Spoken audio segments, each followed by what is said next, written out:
Sir কালি CM sir বিলাসীবাদ meeting কৰিছে। তেওঁ কৈছে যে বদৰুদ্দিন আজমল সাহেব আৰু ৰকিবুল হুছেইনক ভোট দিয়াতকৈ শুকুৰ আলীক ভোট দিয়া ভাল, তেনেকুৱা ধৰণৰ এটা মন্তব্য কৰিছে। কি ক'ব স্যাৰ? মোৰ একো ক'ব নাই, তেখেত মন্তব্য কৰিছে, তেখেত মত কৰা নাই না। শুকুৰ চৌধুৰী শুনিছো তেখেতৰ ভাতৃ হয়। স্যাৰ চলন্ত অখিল গগৈ নুৰেন্দ্ৰজ্যোতি গগৈ ঘৰৰ গগৈ ঘূৰি আছে, কি ক'ব? রকিবুল সাহেবে নিজের হারার কারণে 3টা তাহবিজ লগত আহিছে।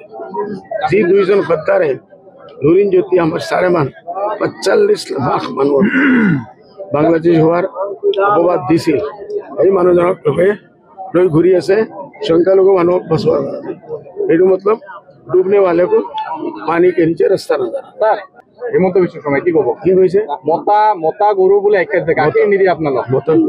মতা গৰু গাখীৰ নিদিয়ে, গতিকে ইউটিউবত ভোট দি লাভ নাই। গাখীৰ নিদিয়ে বুলি কৈছে, মানে হিমন্ত বিশ্ব শৰ্মাই। তেখেতৰ চোখ খাৰাপ হয়েছে। মোক তেখেত জানোয়াৰ দেখিছে নেকি? একবাৰ আহি পেছে দেখব আমি দুধ দিও না দিও, খোৱাৰ চেষ্টা কৰো। স্যাৰ কালি সিএম স্যাৰ বিলাসীবাদ মিটিং কৰিছে।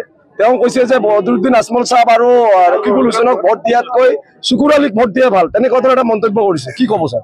মোৰ একো ক'ব নাই, তেখেত মন্তব্য কৰিছে, তেখেত মত কৰা নাই না। শুকুৰ চৌধুৰী শুনিছো তেখেতৰ ভাতৃ হয়।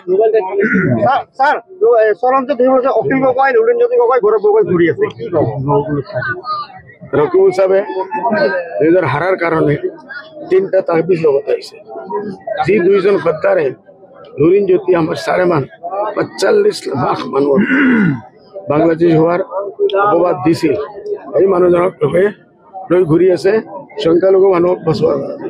এইটো মতলব ডুবনে वाले को पानी के नीचे रास्ता नजर। স্যার হেমন্ত বিশ্ব শৰ্মাই কি ক'ব? কি হৈছে? মতা গৰু বোলে আখ্যা দিছে, গাখীৰ নিদিয়ে আপোনালোক। মতা গৰু গাখীৰ নিদিয়ে, গতিকে ইউটিউবত ভোট দি লাভ নাই। গাখীৰ নিদিয়ে বুলি কৈছে, মানে হিমন্ত বিশ্ব শৰ্মাই। তেখেতৰ চোখ খাৰাপ হয়েছে। মোক তেখেত জানোয়াৰ দেখিছে নেকি? একবাৰ আহি পেছে দেখব আমি দুধ দিও না দিও, খোৱাৰ চেষ্টা কৰো।